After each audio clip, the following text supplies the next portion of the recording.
Welcome back to this podcast where we look to the writings on generosity to inform our fund development work today. As you know, this podcast is not a podcast to discuss the latest fundraising techniques.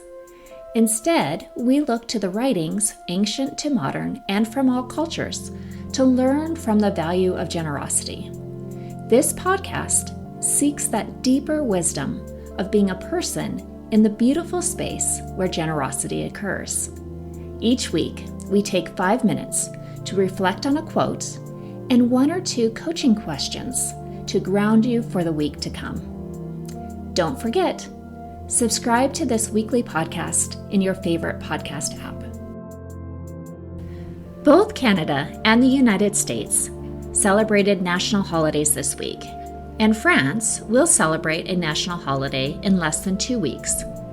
Each of these holidays are rooted in the concepts of liberty and democracy, which has an interesting tie to the work of nonprofits and generosity. Once again, this week, I am reading selected quotes from Democracy in America by Alexis de Tocqueville, published in 1835. Note, his use of the word association is our current word for nonprofit.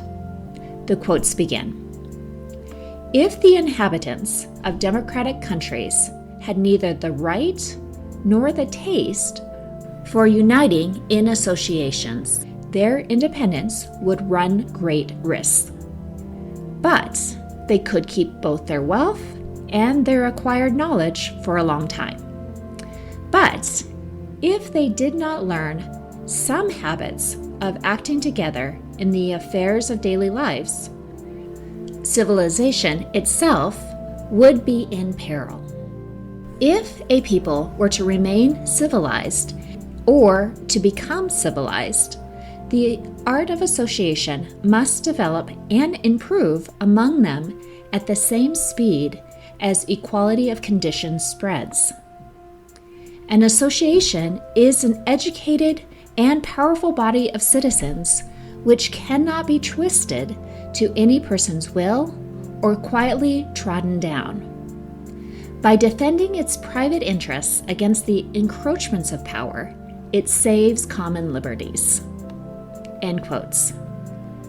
Let us consider these ideas that, according to de Tocqueville, nonprofits have a vital role in maintaining democracy. And also, according to his writings in 1835, that giving the opportunity for generosity creates an educated and powerful body of citizens that saves common liberties through our nonprofits. A colleague often states that nonprofit work is the most pure form of democracy.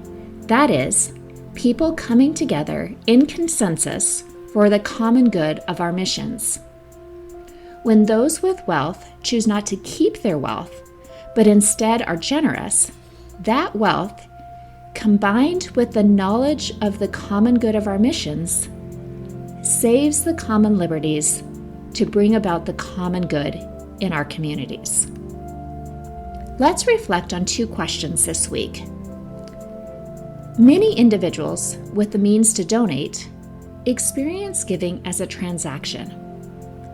How will you bring the mindset that you are actually giving back to the donor the tremendous value of the knowledge of the common good your mission is bringing to the community?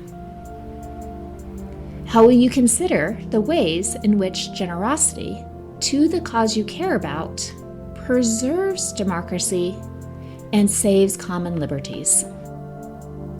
To explore fundraising coaching, visit servingnonprofits.com. I will see you next week.